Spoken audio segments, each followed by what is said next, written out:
Hello, Internet! I'm Elliot the Purple Artifice, and welcome to Buddy Reads, where I read a small selection of a book and review it for you.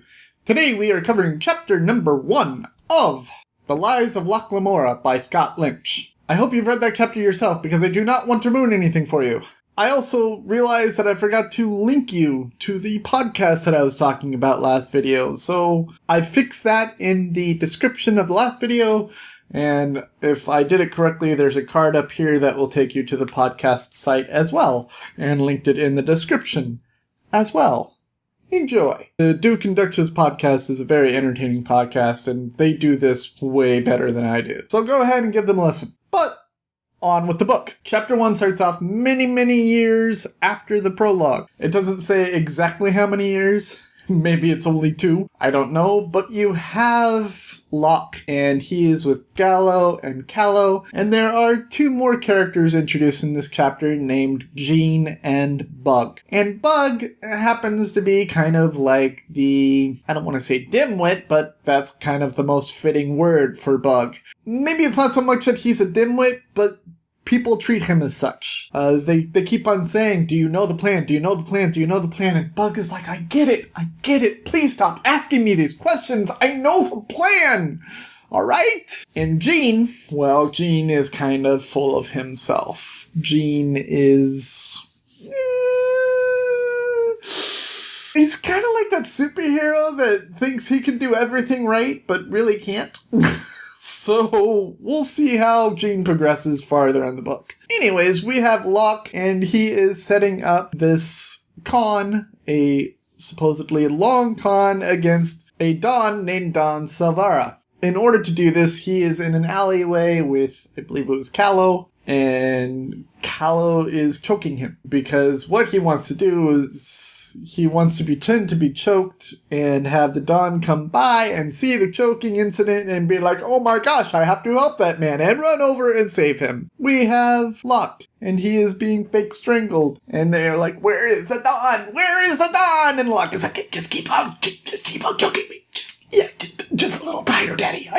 Just keep on tight. And the Don never comes. Meanwhile, we have Jean and Bug, and they are in a gondola. I guess they're in, like, Venice? Or whatever that European city is, where the streets are rivers.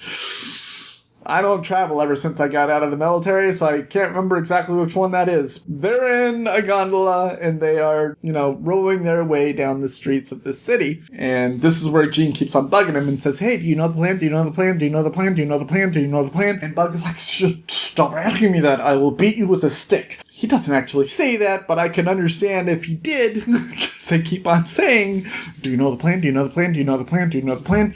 And Bug is like, I know the plan, all right? We then have Bug, and he is setting up the distractions, because he is supposed to distract guards and other people while Don Salvara comes out of this specific location that he comes out of every day. I believe it's a cemetery? For his mother. The Don is supposed to come out at a specific time, and Bug is setting up the distractions for other people to stay away while Locke and Jean come in. Since the whole choking incident didn't really work out, Locke and Jean decide that they are going to go in disguise. And Locke pretties himself up like a rich person, and he calls himself Lucas Fairwheat. And as he's introducing himself to the rest of his crew, he's like, and I would also like you to know that Lucas suffers from a incurable form of fictionalization. He is fictional. Completely fictional. And then Jean comes up with his disguise, and Locke says yes, and he is also fictional. And Bug is like, oh my gosh, it's catching. I don't want to be fictional. We then have more of people looking after Bug, and Bug just being like, I got this. Please leave me alone. And they won't listen to him because they believe he will screw this up in some way. We then have Locke, and he is approaching the Don. And as he is approaching the Don, he gets attacked by guards. And the guards are like, what do you want with the Don? You're not allowed in here. Stay away. Stay away. Locke is kind of looking around because this is a point where Bug is supposed to distract the guards, and Bug is kind of falling down on the job. When Bug literally falls down in the middle of the job, as he falls from, I believe it was a second-story window, and falls flat on his face. And the guards actually go and they pick up Bug to take him away, while Locke has his opportunity to talk to the Dawn. Before Bug fell down, the Don was trying to talk the guards into leaving Locke alone. So, as they are whisking Bug away, Locke says, "Thank you, Don Salvara, for helping me. You are so gracious and kind." And Don Salvara invites him in, and now Locke is in with the Don. And his true con can begin. The rest of the crew, Gallo, Kahlo, and Jean. Jean goes in with Locke, but Gallo and Kahlo stay behind to clear anything up that's happened. They go to clean things up, and you get the sense that there is something or someone that is watching these two, that is watching this con go on. And it doesn't tell you who it is, and they don't tell you what it is, even. It might be something magical. We don't know.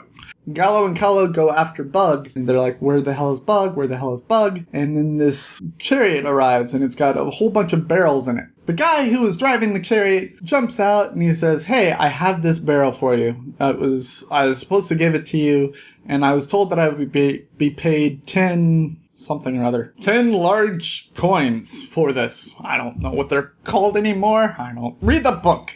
But he says, "I was told I would be paid 10 of whatever for this." And Gallo and Kahlo are like, "Oh, thank you, so gracious." And they knock on the little barrel, and the little barrel knocks back. And they say, oh, we know exactly what this is. Thank you very much. And they say, "For your patience and time, here, take another. Here's 11 of these giant coins." The guy hops into his chariot and walks away, and Gallo and Kahlo open up the little barrel, and there is Bug stuffed inside, staring up at them. And they're like, "Oh, hey, Bug." And he's like, I got away from the guards. Could you, we need to get back to the rally point. Could you, get me there somehow?" Gallo and Kahlo are like, "Well, it would be a lot easier for us if we don't take you out of the barrel. But we're not going to carry you the entire way. We have a quicker way of doing that." And they knock the barrel over and actually roll Bug the entire way back to the rally point. And they're just like, "Oh, that would make me so seasick." As they're doing this, they're talking about Locke's chances of pulling off this con. "I really hope he does, because if he doesn't, he'll be killed." And then one of the other twins says, No, that won't be his death. His death is reserved for many people with many swords. And it just kind of foreshadows this, terrible death with 1,000 blades cut into Locke Lamora. And you're just kind of like, "Ooh, yikes." And then we have the interlude along with this chapter, which takes us back to Chains and Locke when Chains first picked up Locke. And he says, "All right, how did you kill those 2 children, and why?" Locke talks about how one of them, Veslin, was kind of a bully to the other kids, and the other kids really hated this Veslin character. So he found a way to make him disappear. Chain says, "Well, what did you do?" And he says, "Well, I just grabbed this really expensive coin off of a really prestigious person and then blamed it on Veslin. That way, the Yellow Jackets would have to take Veslin away." And Chain says, "I don't understand. How did this kill him?" Locke then explains that the Thief Maker actually went to the Yellow Jackets and begged for forgiveness, and they said okay. But then he came back, and he decided that Veslin was no longer needed in the group, and chipped in his shark tooth and killed Veslin. And he also killed another boy that just happened to be collateral damage. And you get the sense that the Thief Maker didn't want to kill that other boy. But since that other boy was associated with Veslin, he had to go. And it's just kind of like, oh.